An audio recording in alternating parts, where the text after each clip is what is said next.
مجيد اللهم بارك على محمد وعلى آل محمد كما باركت على إبراهيم وعلى آل إبراهيم إنك حميد مجيد ربنا ظلمنا أنفسنا وإن لم تغفر لنا وترحمنا لنكونن من الخاسرين হে রব্বে কারীম তোমার দরবারে গভীর রাত্রে অসংখ্য ফেরেশতাদের সঙ্গে করে নিয়ে হাত তুলেছি মাবুদ মদের জানিত অজানিত সাগীরা কবিরা প্রকাশ্য গোপনীয় গুনাহ খাতা গুনি নিজ গুণে ক্ষমা করে দিন আয় আল্লাহ খাস করে দোয়া করি এই জলসা কমিটি বড্ড কষ্ট করে পরিশ্রম করে দিনই সবার আয়োজন করেছেন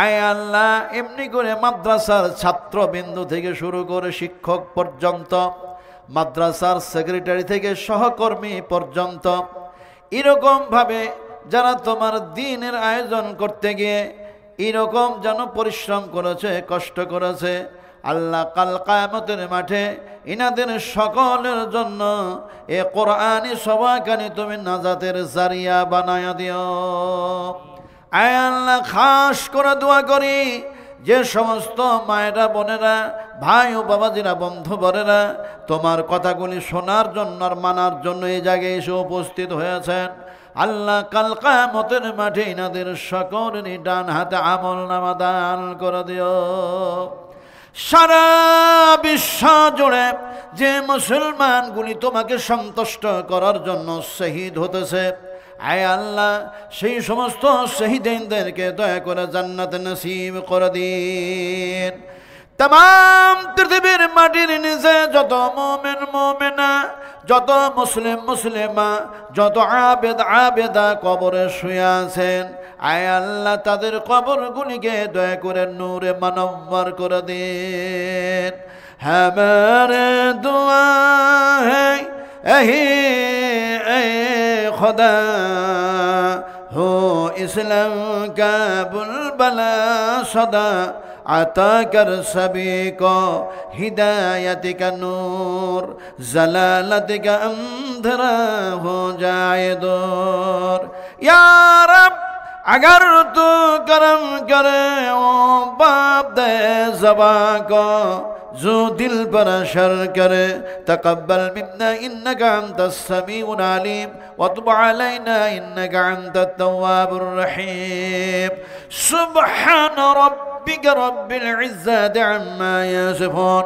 व सलामुन अलल मुरसलीन والحمد لله رب العالمين برحمتك يا ارحم الراحمين مشايخ عظام উলামায়ে ইকরাম হযরত সম্মানিত আজকার জলসার সভাপতি মহাশয় সামনে বসে থাকা ইসলাম দরদি ভাতৃবৃন্দবর পর্দার আড়ালের মা ও বোনেরা সকলকেই জানাচ্ছি আমার আন্তরিক শুভেচ্ছা ভালোবাসা অভিনন্দন দিয়ে সর্বপ্রথমে সেই আল্লাহ সুবহানাহু তাআলার দরবারে তার শুকরগুজার বান্দা হিসাবে আমরা একসঙ্গে একযোগে একত্রিত হয়ে মহব্বতের সঙ্গে একবার পড়ে নিই বলি আলহামদুলিল্লাহ।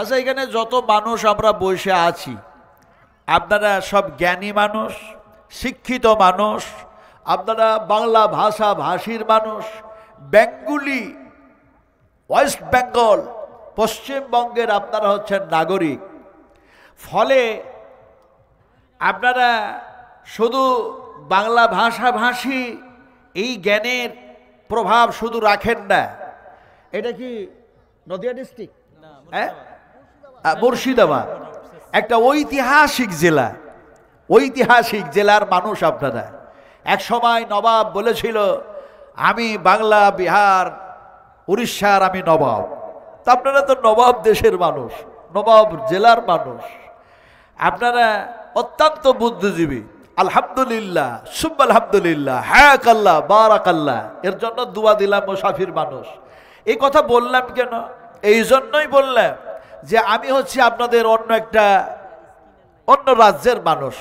বাংলা একটা আলাদা, আবার বিহার একটা আলাদা, ঝাড়খণ্ড একটা অন্য আলাদা, এক একটা স্টেট এক একটা রাজ্য। আসলে বলতে চাইছি, আপনারা যত ভালো বাংলা বলতে পারেন অত ভালো বাংলা আমি বলতে পারি না। কত বুঝেন কি নেই?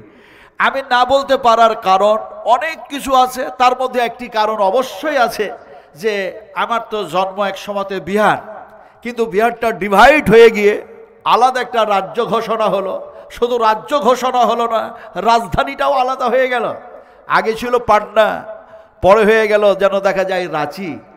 আবার আপনাদের পশ্চিমবঙ্গের মুখ্যমন্ত্রী তিনি তো জানি না পুরুষ না মহিলা, হ্যাঁ, হাই র্যাঙ্কের শিক্ষিতা মানুষ, কিন্তু আমার রাজ্যের একেবারেই যেন আদিবাসী সাঁওতাল। কথা বুঝেন কি রে, জাতে মাঝি, সে হচ্ছে আমাদের রাজ্যের যেন মুখ্যমন্ত্রী। এক সময় ছিলেন আপনার বাবুলাল মারান্ডি, আর এক সময় হলেন মধুকরা, আর এক সময় হলেন শিবু সরেন, আর এক সময় যেন এখন বর্তমানে আছেন হেমন্ত সরেন, সবই আদিবাসী। আসলে বলতে চাইলাম, যে রাজ্যের মুখ্যমন্ত্রী হয় আদিবাসী, সেই রাজ্যের নাগরিক বাংলার মানুষের কাছে এসে বাংলায় বক্তৃতা করবে, এটা বাংলার মানুষেরা আশা করতে পারে না। কিন্তু আল্লাহ সুবহানাহু তাআলা যদি ইচ্ছা করেন কাউকে আমি হিব্রু ভাষায় কথা বলে নিব, তাহলে সে লোকটা হিব্রু ভাষায় আলোচনা করতে পারে। আল্লাহ যদি ইচ্ছা করেন কাউকে আমি অ্যারাবিক ভাষায়, আরবি ভাষায় কথা বলে নেব, তাহলে সে আরবি ভাষাতে কথা বলতে পারে। আল্লাহ যদি ইচ্ছা করেন কাউকে আমি ইংরেজিতে, ইংলিশে কথা বলে নেব, তাহলে সে লোকটা ইংলিশে কথা বলতে পারে। তবে আমরা ইংলিশেই কথা বলি, চাহে ফার্সি ভাষায় কথা বলি, চাহে তামিলনাড়ুর ভাষায় কথা বলি, আমরা যে কোনো ভাষায় কথা বলি না কেন, এটা আমাদের কোনো পাণ্ডিত্য নয়।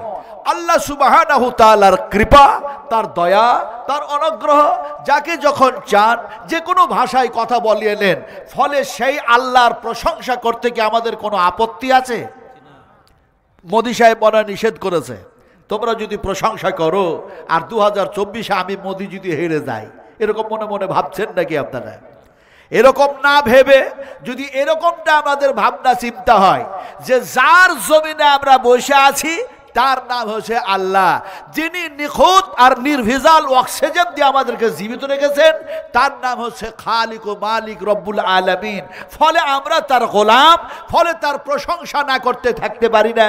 ফলে আমরা সবাই একসঙ্গে একযোগে একত্রিত হয়ে চিৎকার দিয়ে একবার আদায় করি, বলুন আলহামদুলিল্লাহ। তারপরে পরে আমাদের নবী, বিশ্ব নবী রাহমাতুল্লাহ আলামিন জনাবে মুহাম্মদুর রাসূলুল্লাহ সাল্লাল্লাহু আলাইহি সাল্লামের প্রতি অসংখ্য অগণিত দরুদ ও সালাম অবতীর্ণ হয়ে যাক। সকলে বলুন আল্লাহুম্মা আমিন। বন্ধুগণ, এতক্ষণ পর্যন্ত বিভিন্ন ওলামা ইকরাম, বিভিন্ন মুকাররির, বিভিন্ন লেকচারার, বিভিন্ন প্রফেসর, বিভিন্ন বক্তাগণ, বিভিন্ন হুজুর আলেমে দিন, তিনাদের আলোচনা চলছিল। আলোচ্য বিষয় যা ছিল তা আপনাদের সামনে পরিবেশন করেছেন, আলোচনা করেছেন, আপনারা শ্রবণ করেছেন, আপনারা শুনেছেন। আমি নাজমে আলম কিছু বলতে পারি না। আল্লাহ সুবহানাহু তাআলা কোরআন হাদিস থেকে যা বলায়া নেবেন, আমি শুধু বলবো না, আপনারা শুধু শুনবেন না, বরং বলার চাইতে শোনার চাইতে আমরা উত্তম আমল করার চেষ্টা করব ইনশাআল্লাহ। ইনশাআল্লাহ জোরে পড়া গেল না, এটা জোরে বলে ইনশাআল্লাহ। আমরা যে ইনশাআল্লাহ পড়লাম, এটা কি পড়লাম? জিকির না, কোরআন তেলাওয়াত করলাম। কি করলাম? আমি সেদিন 12ই রবিউল আউয়াল রাজারহাট নিউ টাউন, আপনার মদিনাতুল হজ হাউস, আপনার ওই আপনার রাজার একদম রাজারহাট আপনার ওই সিনা পার্ক, একবারে প্রপার টাউনের মধ্যে। তো ওখানে একটা থানা আছে, থানার ওসির নাম হচ্ছে আব্দুল গফফার। কথা বুঝেন কি নেই? তো উনি থানা থেকে বক্তব্য শুনতে শুনতে আসলেন আর বললেন যে ইনশাআল্লাহ পড়লেই কি জটিল কাজ সহজ হয়ে যায়? তো আমাদের চোর ধরা, আসামি ধরা খুব কঠিন কাজ, তো ইনশাআল্লাহ পড়লে কি সে আসামি ধরা আল্লাহ সহজ করে দেবে? আমি বললাম, এই মানুষটা আসলে ওসি না মাথা মোটা? কথা বুঝেন কি নেই? ইনশাআল্লাহ রাসূল আকরাম সাল্লাল্লাহু আলাইহি ওয়াসাল্লাম বলছেন, তোমরা যখন ইনশাআল্লাহ পড়ে নাও, আল্লাহ সুবহানাহু তাআলা তোমাদের জটিল কাজটা, কঠিন কাজটাকে সহজে পরিণত করে দেয়। জোরে বলুন সুবহানাল্লাহ। আর একটু ভালো করে পড়লেন না সুবহানাল্লাহ। আসলে আমরা সুবহানাল্লাহ কি পড়তে জানি না? জানি, আমরা সুবহানাল্লাহ পড়ি। যখন দেখা যায় ডান দিকে বাম দিকে সালাম ফেরলাম, ইস্তেগফার পড়লাম, কত জিকির আজকার করলাম, তারপরে যেন সুবহানাল্লাহ সুবহানাল্লাহ এরকম বলি না? বলি না? পড়েন না? পড়েন না? আসলে পড়লাম, কিন্তু সুবহানাল্লাহ কি কি জিনিস? সুবহানাল্লাহ কারে বলে? সুবহানাল্লাহ কাকে বুঝাচ্ছে? কাকে বলতে চাইছে? যদি এরকমটা আমাদের মন, মস্তিষ্ক, বিবেক, ব্রেন, জ্ঞান, গরিমা এগুলি সব যদি এরকমটা বুঝতো, আল্লাহ তুমি হচ্ছো পাক, তুমি হচ্ছো পবিত্র সমস্ত ত্রুটি থেকে, সমস্ত অন্যায় থেকে, আর আমরা তোমার বান্দা, আমরা হচ্ছি গুনাহগার, আমরা হচ্ছি পাপাচার, আমাদের ভুলের শেষ নাই, ত্রুটির শেষ নাই, ফলে তুমি গুনাহ থেকে আমাকে মুক্ত করো। আর এই সেন্সে যদি বলতাম সুবহানাল্লাহ, তাহলে পারে পড়তেও যত ভালো লাগতো, আমাদের গুনাহগুলো তত তাড়াতাড়ি আল্লাহ মাফ করে দিতেন। জোরে বলো সুবহানাল্লাহ। এখন সুবহানাল্লাহ যদি বলি, এটা জিকির, শুধু জিকির না, বিশ্বাস করুন এটাও হচ্ছে একটা কোরআনের যেন আয়াত, আল্লাহ পাকের কালাম। ধরে বলুন সুবহানাল্লাহ। যেমন ইনশাআল্লাহ পড়লে কোরআন তেলাওয়াত করা হয়, তেমনি সুবহানাল্লাহ পড়লেও যেন কোরআন তেলাওয়াত করা হয়। যেমন কোরআনের এক জায়গায় এসেছে সুবহানাল্লাযী আসরা বিআবদিহি লাইলাম মিনাল মাসজিদিল হারাম ইলাল মাসজিদিল আকসা। এই আয়াতগুলি দিয়ে, এই শব্দগুলি দিয়ে আমি বিশ্বনবী মুহাম্মদুর রাসূলুল্লাহ সাল্লাল্লাহু আলাইহি সাল্লামের মিরাজের কথা আলোচনা করতে চাই না, শুধু এতটুকু আপনাদেরকে অবগত করতে চাই, আল্লাহ হলেন পাক, তিনি হলেন পবিত্র, আর তার হাবিবকে রাতারাত যেন মিরাজ করায়া দিলেন। এরপরও সুবহানাল্লাহ পড়তে ইচ্ছা করে না, শুধু লড়াই লড়াই লড়াই চাই, ভোট করে বাঁচতে চাই, না কি যেন শিখিয়েছে আমাদেরকে, লড়াই লড়াই লড়াই চাই, ভোট করে বাঁচতে চাই। লড়াই লড়াই লড়াই নাই, ভোট করে বাঁচতে নয়, বরং আল্লাহ পাকের গোলামি করে, তার পবিত্রতা বয়ান করে আমাদেরকে জীবিকা নির্বাহন করতে হবে। এটাই হচ্ছে আল্লাহর দাবি। জোরে বলুন সুবহানাল্লাহ, আরো বলুন সুবহানাল্লাহ। আবার দেখা যায় ইনশাআল্লাহ যে পড়লাম এটাও কোরআনের মধ্যে এসেছে। যেমন কোরআনে এক জায়গায় বলা হয় ইনশাআল্লাহু মিনাস সাবিরিন ফালাম্মা আসালামা ওয়া তাল্লাহু লিল জাবিন ওয়া নাদাইনাহু ইয়া ইব্রাহিম। হযরত ইব্রাহিম আলাইহিস সালাতু সালাম আর ইসমাঈল আলাইহিস সালাতু সালামের ওয়াকিয়া বর্ণনা করতে চাইছি না। আসলে রাসূল যে বলেছেন ইনশাআল্লাহ পড়লে আল্লাহ পাক তোমাদের জটিল কাজটা সহজ করে দেয়। এখন হযরত ইসমাঈল আলাইহিস সালাতু সালামের যদি ওয়াকিয়া বর্ণনা করা যায় অনেক লম্বা হয়ে যাবে, আল্লাহ পাকের আলোচনাগুলি শেষ হবে না। জোরে বলুন সুবহানাল্লাহ। আসলে আমি বলতে চাইছিলাম যে ওসি সাহেব বললেন যে আসামি ধরা কি সহজ হবে? আমি বললাম বুখারী শরীফের হাদিস, বিশ্বনবী মুহাম্মদ সাল্লাল্লাহু আলাইহি সাল্লাম হযরত আবু হুরায়রাকে বললেন, এই আবু হুরায়রা, আবু হুরায়রার ভালো আরেকটা নাম কি ছিল? কি নাম ছিল? আপনাদের এখানকার এমএলএর নাম কি? হ্যাঁ, রবিউল আলম চৌধুরী। ও, রবিউল আলম চৌধুরী। আপনারা সবাই চিনেন, জানেন তো। আর হযরত আবু হুরায়রার নাম জানলেন না, এটা কেমন মুসলমান? হযরত আবু হুরায়রার নাম হচ্ছে আব্দুর রহমান। জোরে বলুন সুবহানাল্লাহ। বুখারী শরীফ হাদিস বয়ান করছি, ভালো করে শুনুন। যেহেতু আমি একটা মাদ্রাসার খাদেম, তো যার জন্য আপনাদের সামনে কথাগুলি বলছি। আসলে ব্যাপারটা হচ্ছে আপনাদের কাছে এমন কিছু আমি নতুন কথা বলছি না, আপনারা সব জানেন, তারপরেও সেগুলিকে একটু রিপিট করা, অ্যাপ্লাই করা, আপনাদের কাছে পৌঁছে দেওয়ার মতো, আলোচনা করার মতো যেন দেখা যায়, এমনি করে আলোচনাগুলো করছি। আব্দুর রহমান, রাসূল আকরাম সাল্লাল্লাহু আলাইহি ওয়াসাল্লাম বললেন, এই আব্দুর রহমান, আবু হুরায়রা, আজকের রাত্রে চোর আসবে মালগুড়ি চুরি করার জন্য, সেখানে তুমি পহরাদারি দাও, সিকিউরিটির গার্ড যেন দাও, সেখানে যেন দেখবে মালগুলি জোগাবে। হযরত নবী করিম সাল্লাল্লাহু আলাইহি ওয়াসাল্লামের কথা মোতাবেক চোর যেন আসলো, মাল চুরি করতে শুরু করেছে। হযরত আবু হুরায়রা ধরে ফেললেন, অনয় বিনয় করলো চোর, যেন দেখা যায় আবু হুরায়রা চোরকে ছেড়ে দিলেন। আবার দ্বিতীয় রাত্রে আসলো, আবার ধরলেন, আবার ছাড়লেন। তৃতীয় রাত্রে আবার আসলো, আবার ধরলেন, আবার ছেড়ে দিলেন। খুব মুক্তাসার সংক্ষিপ্ত কথা আলোচনা করছি। এমন সময় বিশ্ব নবী মুহাম্মদুর রাসূলুল্লাহ সাল্লাল্লাহু আলাইহি সাল্লাম জিজ্ঞেস করলেন, আব্দুর রহমান, চোর আসলো, ধরলে ছেড়ে দিলে, আবার আসলো, আবার ধরলে ছেড়ে দিলে, আবার আসলো, আবার ধরলে ছেড়ে দিলে, এরকমটা করলে হযরত আবু হুরায়রা বলেন, ইয়া রাসূলুল্লাহ, আমার সঙ্গে যা কারবার হয়েছে আবার পৌঁছাবার আগে আপনি সব খবর পেয়ে গেছেন। সুবহান, সব খবর পেয়ে গেছেন। আল্লাহ রাসূল বলেন, আবু হুরায়রা, তোমার সাথে রাতের বেলায় যা কিছু কারবার হয়েছে আল্লাহ সুবহানাহু তাআলা আমাকে যেন ইলহাম করেছেন, তা আমাকে জানায়া দিয়েছেন। তবে একটা কথা বলি, শোনো আব্দুর রহমান, আবু হুরায়রা, ভালো করে শোনো, যে চোরটা এসেছিল ওটা কোনো মানুষ নয়, সেটা হলো যেন আজাজিল শয়তান। আর এমনি করে যাকে তুমি যার কারণে ছেড়ে দিয়েছো, যে শব্দগুলি তোমাকে শিখিয়েছে, যে কালামগুলি শিখিয়েছে, যে বাক্যগুলি শিখিয়েছে, সেই কথাগুলি যেন আল্লাহ সুবহানাহু ওয়া তাআলা হযরতে জিবরিলকে ডাকলেন আর বললেন, আমার হাবিবের কাছে যাও আর এই কথাগুলি পৌঁছে দাও, এই আয়াতগুলি পৌঁছে দাও। সে শয়তান যেন আকাশে কান লাগায়া শুনতেছিল, আর শোনার পরে যেন তোমার কাছে গিয়ে সে যেন বলে দিয়েছে, কি বলেছে, এই বাক্যগুলি, এই শব্দগুলি যেন তেলাওয়াত করবে, মাল জোগানো হবে না, মাল জোগাবার কাজে লাগবে না, রাত্রি জাগরণ করা লাগবে না, এত কষ্ট করা লাগবে না, কষ্ট কাজটা আল্লাহ সহজ করে দেবেন। এমন সময় যে এ কথা বলল সে ছিল শয়তান, কিন্তু কথাগুলি যেন ছিল আল্লাহ পাকের কথা। ফলে শোনো, তোমাকে যে কথা শিখিয়েছে আল্লাহ সুবহানাহু ওয়া তাআলা জিবরিল মারফতে আমার কাছে সে কথা পৌঁছায়া দিয়েছেন।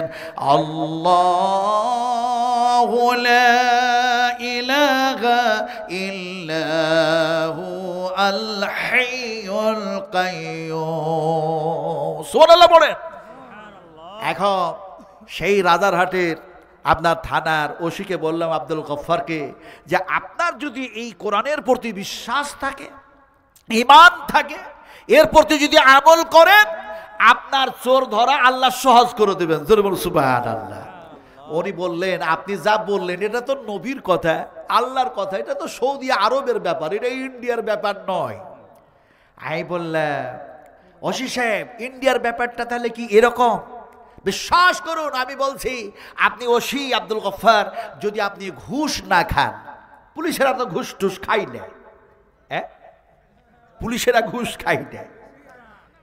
এখন की जे बोलबो, मुझे मंजूर नहीं है, मुझे मंजूर नहीं है कि मैं तेरे शिकायत करूं, बात ही से बात निकल आती है तो मैं क्या करूं। कुलेर कथा खुले বলার ইচ্ছা করে না, একটি বলতে গিয়ে আরেকটি কথা মনে পড়ে যাচ্ছে, রিমোট নাই জিবা কন্ট্রোল করতে পারছি না। আমার ড্রাইভার আপনাদের এই জালসার গেটের সামনে এসেছে, এত ছেলে মেয়েদের গ্যাদারিং, কথা বুঝেন কি নেই। আল্লাহর ফেরেশতারা বলছে, আজকে যে মেয়েরা আর ছেলেরা যেভাবে ঘুরছে, এরা তো জান্নাতের মধ্যে আরো মজা করে ঘুরতে পাবে, কিন্তু দুষ্টামি করে এরকম ঘুরছে কেন? জান্নাতের মধ্যে এর চেয়ে তো ভালোভাবে ঘোরাফেরা করতে পারবে, নাচ গান ড্যান্স সব হবে, কিন্তু এরপরে এরা দুষ্টামি করে কেন ঘুরছে? কথা বুঝেন কিনি। যারা ভালো কাজ করে যাবেন, আল্লাহ পাক বলবেন, উদখুলুহা বিসালামিন আমিন, এর মধ্যে প্রবেশ করো, আছে শান্তি আর নিরাপত্তা। জোরে বলো সুবহানাল্লাহ।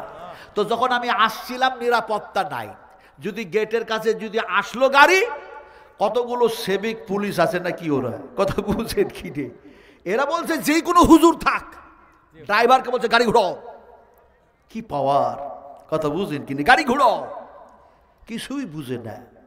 আদব, আখলাক, আদর্শ, কৃষ্টি, কালচার, তহজিব, তামাদ্দুন তাদের মধ্যে থাকা যে দরকার। ইন্নাকা লাআলা খুলুকিন আযীম। আল্লাহ সুবহানাহু ওয়া তাআলা বিশ্বনবী মুহাম্মদ রাসূলুল্লাহ সাল্লাল্লাহু আলাইহি সাল্লামকে সর্বশ্রেষ্ঠ আখলাক দান করেছিলেন। জোরে বলুন সুবহানাল্লাহ। পুলিশ ঘুরাইয়া দিল, ড্রাইভার চলে গেল, তারপরে আবার ভাইরা গেলেন, আবার সঙ্গে করে নিয়ে আসলো। পুলিশগুলি দেখতেছে, এই হুজুর তো সেই হুজুর না, আমরা যারা গাড়ি ঘুরাইয়া দিলাম তারই যেন সম্মান করে আবার নিয়ে যাওয়া হচ্ছে। মালিকাল মুলক তুতিল মুলক মিম্মান তাশা।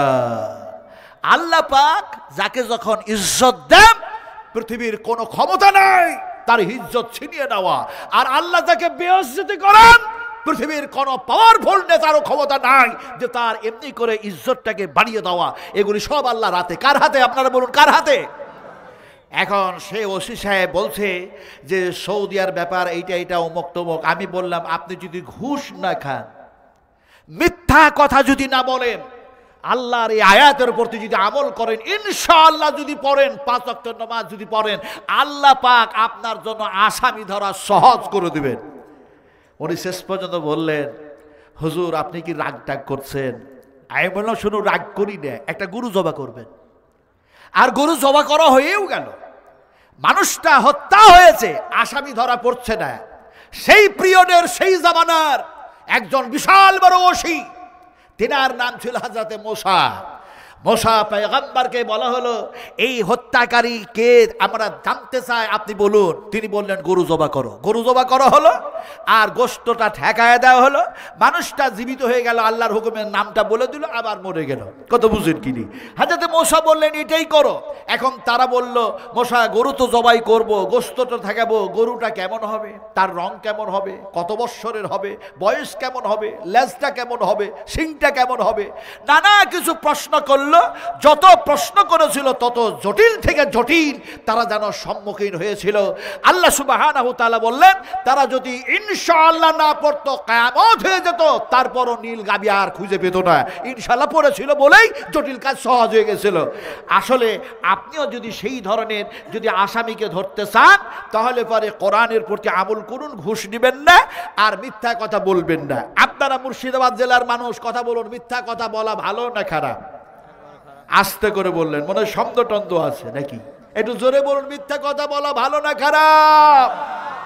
ইয়াকু কাযিবান ফাআলাইহি কাযিবুহু ওয়া ইয়াকু সাদিকান ইউসিবুকুম বা'দুল্লাযী ইয়াঈদুকুম ইন্নাল্লাহা লা ইয়াহদি মান হুয়া মুশরিফুন কাযযাব।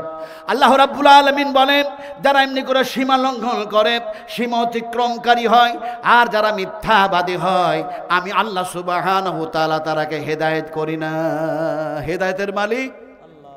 জোরে বলুন, আরো জোরে বলুন, কে মালিক? সেই আল্লাহ পাকের আলোচনা চলছে। এই আলোচনাগুলি এর পূর্বে আমরা শুনেছি না শুনি নাই? শুনেছি। কোরআন শোনেন নাই? হাদিস শরীফ শোনেন নাই? শুনেছি না শুনি নাই? শুনেছি, কিন্তু এত শুনলাম, এত শুনলাম, এত শুনলাম, শোনার পর আমাদের পরিবর্তন আসলো না। কথা ঠিক না বেঠিক? এখন আপনারাকে বুঝাবো কি করে? পরিবর্তন আসলো না। পরিবর্তন আসতো যদি আমরা সেইভাবে শুনতাম আর মানতাম। আপনারাকে এক্সাম্পল দিয়ে বুঝাই। এই যুগটা হচ্ছে যান্ত্রিক সভ্যতার যুগ, এটা হচ্ছে সায়েন্সের যুগ, এটা হচ্ছে বৈজ্ঞানিকের যুগ, এটা হচ্ছে কম্পিউটারের যুগ, এটা হচ্ছে মোবাইলের যুগ। এখনকার যুগের মানুষেরা বলছে মোবাইলে সব আছে। সব আছে তো? সব আছে, হ্যাঁ? বলছেন না কেন? আমাদের ঈমান নষ্ট করার জন্য বুখারী শরীফ হাদিস বয়ান করছি, ভালো করে শুনুন। রাসূলুল্লাহ সাল্লাল্লাহু আলাইহি ওয়াসাল্লাম বলেছেন, ৭০,০০০ ইহুদি দাজ্জালে পরিণত হবে, আর মুসলমানদের ঈমান নষ্ট করার জন্য হাজারো দেখা যায় যন্ত্র তারা আবিষ্কার করবে ঈমান নষ্ট করার জন্য। তার জন্য একটা মোবাইল আবিষ্কার করেছে। আমাদের ঈমান কিভাবে নষ্ট করেছে? ওরা বলেছে মোবাইলে সব আছে। আমরা শিক্ষিত অশিক্ষিত, আমরা যোগ্য অযোগ্য, সবাই বলছি মোবাইলে সব আছে।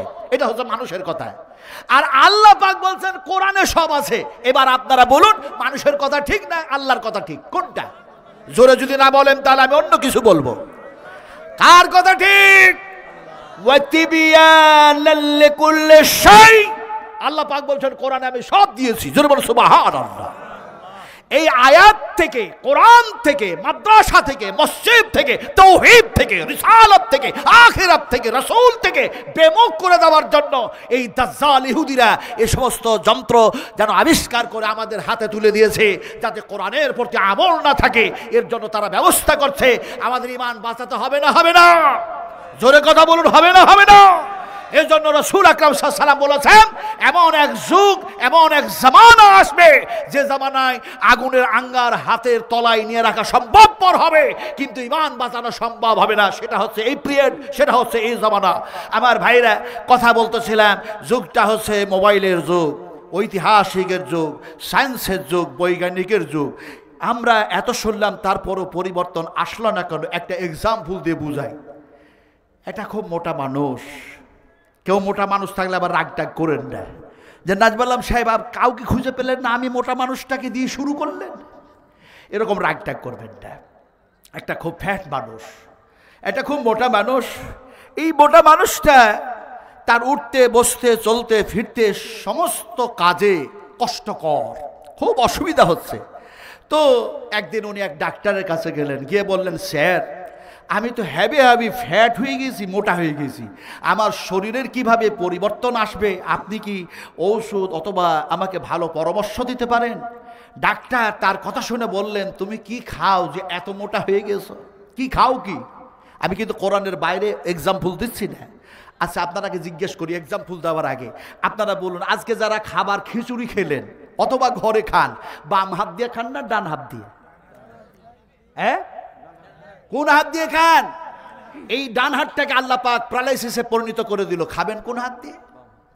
বাম হাত দিয়ে। এটাও প্যারালাইসিস হয়ে গেল, খাবেন কি দিয়ে? এবার স্ত্রী খাইয়ে দিবে, মা খাইয়ে দিবে, বাবা খাইয়ে দিবে, ভাই খাইয়ে দিবে, আরো দুনিয়ার মানুষ খাইয়ে দিবে, কিন্তু দেখা যায় সমস্ত মানুষকে আল্লাহ প্যারালাইসিসে পরিণত করে দিলেন। এবার কে খাওয়াবে? এই কথাটাই তো প্রথমে বলা উচিত ছিল। ইমাম থেকে বেমুখ করে দিয়েছে, আমরা ডান হাতে খাই, আর আল্লাহ পাক বলছেন তোমরা খাও না, আমি খাইয়ে দিই। যদি বলুন সুবহানাল্লাহ। হুয়া ইউতইমুনি ওয়া ইয়াসকিন ওয়া ইযা মারিযতু ফাহুয়া ইয়াসফিন। আল্লাহ সুবহানাহু ওয়া তাআলা বলেন, আমি তোমাদেরকে পানি পান করায় দিই, আমি আল্লাহ পাক খাবার যেন খাইয়ে দিই। ওয়া ইযা মারিযতু ফাহুয়া ইয়াসফিন, আমি আল্লাহ অসুখ দিই আর আমি আল্লাহ অসুখ ভালো করি। এবার বলতে হবে আমাদেরকে খাবার খাওয়ায়, জোরে বলতে হবে কে খাওয়ায়? পানিকে পান করায়, অসুখকে দেয়, অসুখ ভালো করে কে? তাহলে পারে ইমানটা এবার সই হয়ে গেল। ডান হাতে আমরা খাই না, আল্লাহ খাইয়ে দেন। জোরে বলুন সুবহানাল্লাহ। আমার ভাইরা, এখন দেখা যায় ডাক্তার বললেন কি খাবার খাও যে এত মোটা হয়েছ? তো বলছে সকালবেলা হলে আমি 8টা রুটি খাই। ডাক্তার বলল সর্বনাশ, সকালবেলা হলেই যদি 8টা রুটি খায়, রাসূলুল্লাহ কয়টা খেতেন? এই রাসূলুল্লাহ কয়টা খেতেন জানি না।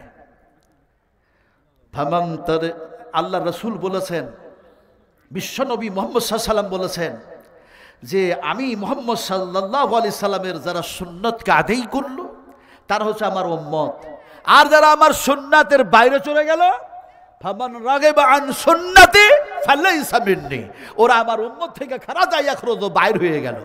এখন দেখা যায় রাসূলুল্লাহ সাল্লাল্লাহু আলাইহি ওয়াসাল্লাম যখন রুটি খেতেন একটি খেতেন, আবার খেজুর খেলে একটি খেতেন, বিজর খেলে তিনি 3টি খেতেন, তার বেশি খেতেন না। আবার রাসূল বলেছেন মোমেনেরা 3টা আতুরিতে খায় আর কাফেরেরা যেন 7টা আতুরিতে খায়। এখন যে আল্লাহ খাবার খাওয়ালেন, এই খাবার খাওয়ার পরে আপনারা দোয়া কি পড়েন?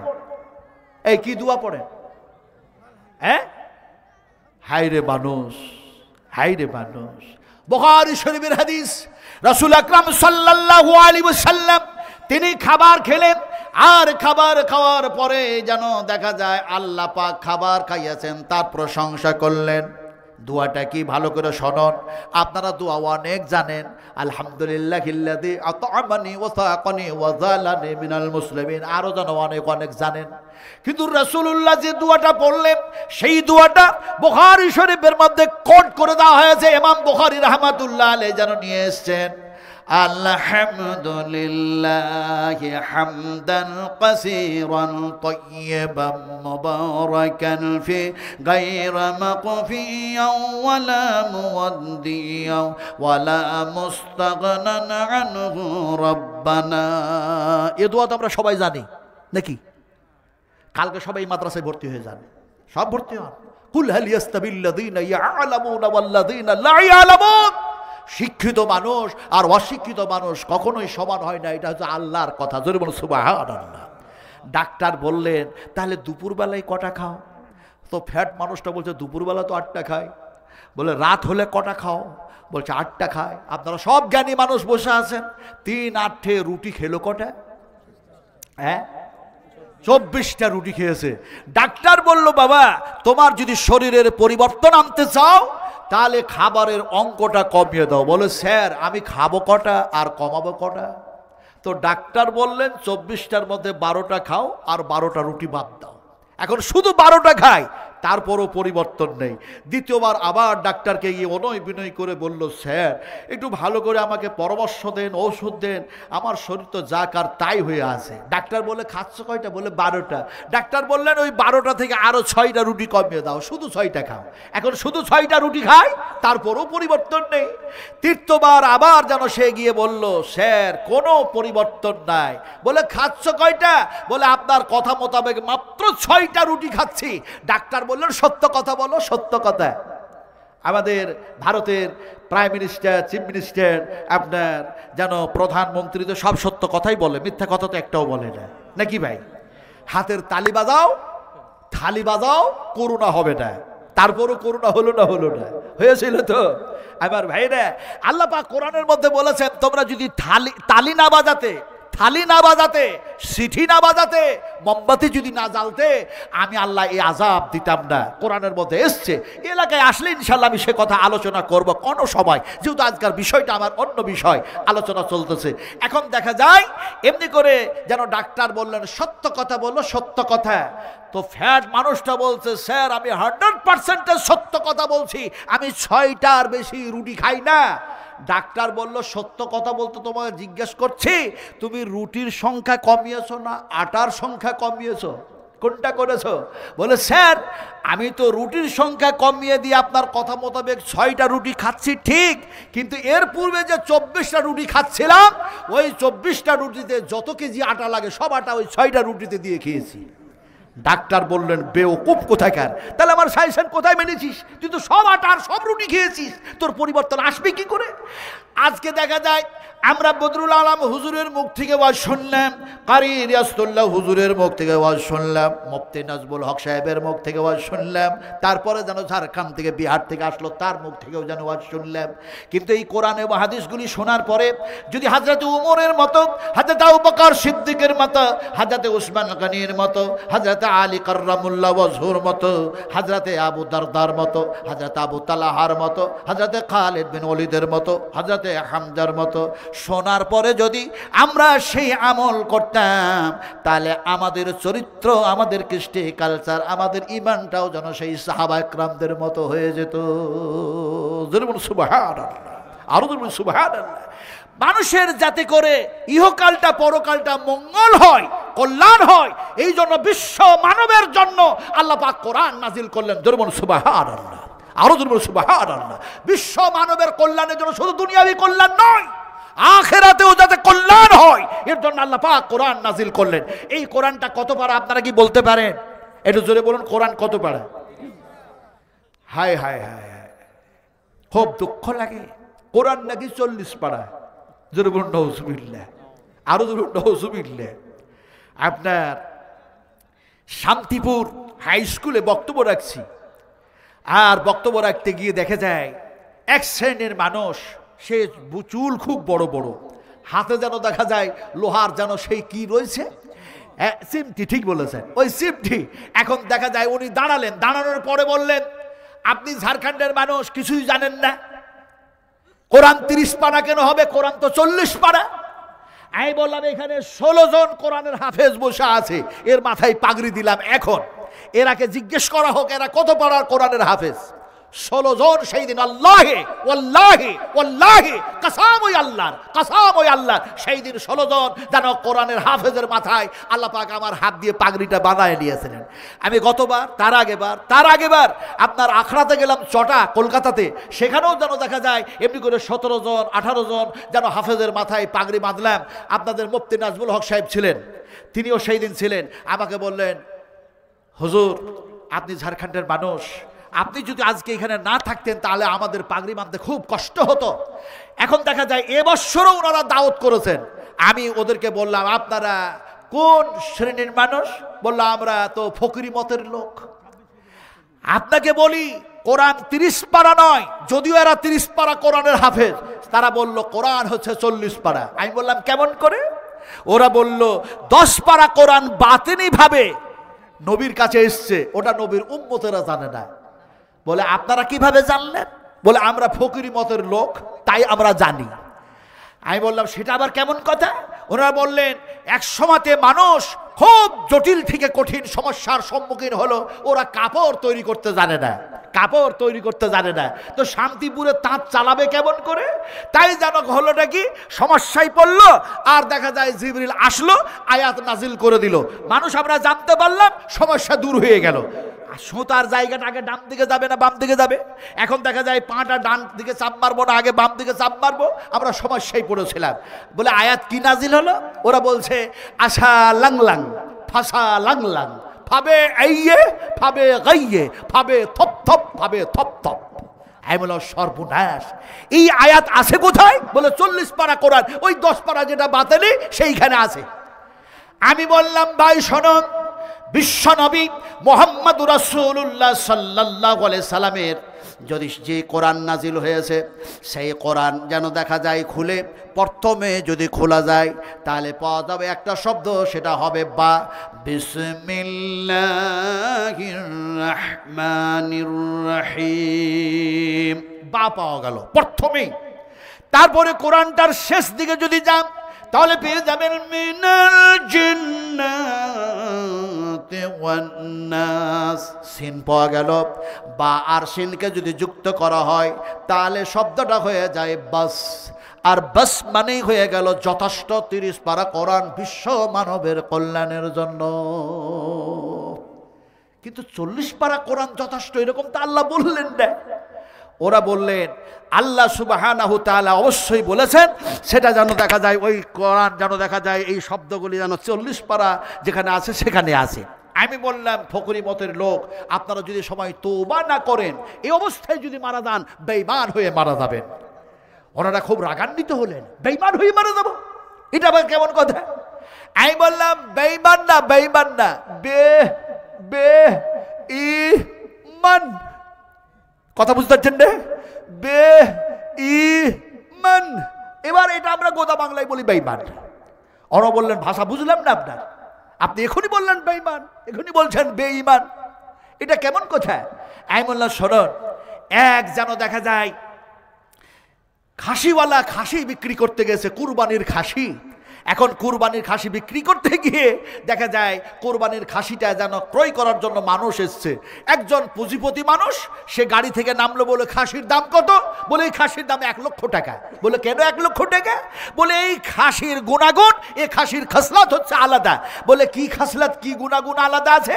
বলে এই খাসির ওপরে যে চাপবে মক্কা শরীফ আর মদিনা শরীফ দেখতে পাবে, এর জন্য 1 লক্ষ টাকা দাম। আমি বলে সর্বনাশ। এখন দেখা যায় এই কথা শুনে হাটে যত লোক ছিল সব এক জায়গায় গচ্ছিত হয়েছে। গচ্ছিত হয়ে যাওয়ার পর সেই পুঁজিপতি মানুষটা, ধনার্থ ব্যক্তিটা বলছে তাহলে হতেও পারে। তো ওর কর্মচারী ওর ড্রাইভারটাকে বলল তুই আগে চেপে দেখতো মক্কা শরীফ আর মদিনা শরীফ দেখতে পাওয়া যাচ্ছে কিনা। এখন কর্মচারী তো মালিকের হুকুম শুনতে হবে। এখন কর্মচারী খাসির ওপরে চেপেছে, 2 দিকে ঠ্যাং রেখেছে, রাখার পরে সে মনে মনে বলছে কই মক্কা শরীফ দেখা যায় না, মনে মনে বলছে মদিনা শরীফও দেখা যায় না। এখন আমি যদি কর্মচারী বলি দেখা যায় না, তাহলে পরে আমার মুনিব বলবে, আমার মালিক বলবে খাসি যিনি বিক্রি করতে এসছে সে বলছে, তার সাথে আর যারা লোক আছে তা বলছে, আর তুই কেমন কর্মচারী যে দেখতে পাস না, তুই মিথ্যা কথা বলছিস। এরকম যদি মনে মনে ভাবে তা আমি তা করব না, কে কি বললো তা শুনবই না, আমার জীবিকা নির্বাহনের ব্যাপার আছে। ফলে সে চাপার সাথে সাথে বলল আল্লাহু আকবার, কি সুন্দর কাবাতে তওয়াফ হচ্ছে আর কি সুন্দর মসজিদে নববিয়াতে যেন নামাজ আদায় হচ্ছে, আল্লাহু আকবার। এখন এই শুনে দেখা যায় মানুষেরা খুব আশ্চর্য হলো, আর বলে 1 লক্ষ টাকা দাম হবে। এখন খাসির মালিক বলল কর্মচারীর কথায় বিশ্বাস করে এ খাসি ক্রয় করবেন না, আপনি কুরবানি দিবেন, আপনি টাকা দিবেন, আপনি নিজে চেপে দেখেলেন। এখন পুঁজিপতি মানুষটা চেপেছে, ও চাপার পরে মনে মনে দেখছে